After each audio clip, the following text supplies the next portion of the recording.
Let's talk Arizona Cardinals and why they may be picking with the first overall pick for a second straight year. As I mentioned, 3-13 record last year. They picked number one overall. They took Kyler Murray with that first overall pick. As much of the story as that, they hired Cliff Kingsbury. Here's a guy who has never coached in the NFL. I'm sure he had a couple of years as a backup quarterback with the Patriots, but he's never coached in the NFL. And when he was a head coach in the college ranks, he wasn't good. Yeah, it was Texas Tech, and they're hard to recruit guys. But you know what? Mike Leach had success there. And Cliff Kingsbury struggled to get to 500 and got fired by his alma mater. He was this perfect coaching candidate for them, and he couldn't struggle. Yeah, he put up good offensive numbers, but he also had some good quarterbacks that, he pushed out Baker Mayfield for Davis Webb. He got Patrick Mahomes, and that's why he got this head coaching job, is because he's able to identify quarterback talent and develop it, at least in the case of Cliff Kingsbury, or not, of Patrick Mahomes. But there's some big question marks he has to answer as it comes to the NFL, and can he have his offense that was able to put up big numbers and points at Texas Tech, can he translate to the NFL and have more success doing so than he did in the college game? Now, I like Kyler Murray a lot, and he was one of my top quarterback prospects last year, but he's going to have to start day one. Here's a guy that's hasn't had a lot of a starting experience, basically 1 year in college as a starter. Is he going to be able to come in year one to the NFL and be able to thrive right away? He's going to have some growing pains, and they don't have anybody behind him. Okay? Brett Hundley, Chad Knopf, Drew Anderson.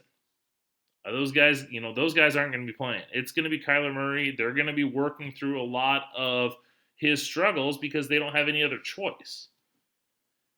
And that's going to lead to some struggles. It's going to lead to losses. Right? Kingsbury doesn't have he's got Larry Fitzgerald, who's an absolute stud, but once again, he almost retired. Right? Christian Kirk, I like. Right? He's a solid role player. They drafted Hakeem Butler. They drafted Andy Isabella. You got a big possession type receiver. You've got a speed threat. Can those guys find a role right away and make an impact? Right? So it's not like Kyler Murray's going into a situation where he's got a Hall of Fame receiver, but at the tail end of his career. So big question marks there. What about their offensive line? That was the big knock on Josh Rosen last year, is he didn't have a whole lot of time to throw. So is that going to be any better this year for the Cardinals? DJ Humphries has been at left tackle. He was a former first-round pick, hasn't lived up to that draft slot. Justin Pugh played well at times in New York. They traded for Marcus Gilbert, who had success with the Pittsburgh Steelers. But if Pittsburgh is willing to let him move on, what does that say for him? On paper, it looks like they've improved it, but yet let's see how it is. And I know Cliff Kingsbury is going to kind of try to scheme around this offensive line, get the ball out quick. But we saw last year, wasn't the best play calling either. David Johnson wasn't able to get much going. He got hurt. He got banged up. Is he going to be able to rejuvenate behind this, okay offensive line? Defensively, this is they had the 20th ranked. They gave up the 20th most yards in the NFL last year. They're 26th in scoring. They've got some pieces. Patrick Peterson is, arguably the best cornerback in the league. Budda Baker, I think, played well. DJ Swearinger's continue to play well at times.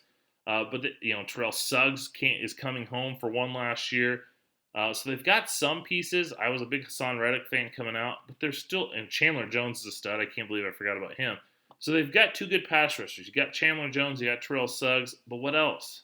I mean, their three-man defensive line isn't that great. Darius Philon, Corey Peters, Robert Nimdici, none of those guys are going to scare you. None of those guys are going to command a double team. So can teams focus in on those two edge rushers? What do they have besides Patrick Peterson? Can Byron Murphy come in and be an outside lockdown, cornerback? He's probably the best guy they've had, in a long time, but is he more than just a slot corner? So they've got some question marks in their secondary, question marks inside at linebacker. a lot of question marks on this team that, hey, it's not like they've been good lately. Bruce Arians, I think, was able to get this team playing better a couple years ago to an 8-8 record. What we saw last year with Steve Wilkes, 3-13. You got a lot of question marks with this team. So that's why I think they have got a great shot of picking with the number 1 overall pick for a second straight year.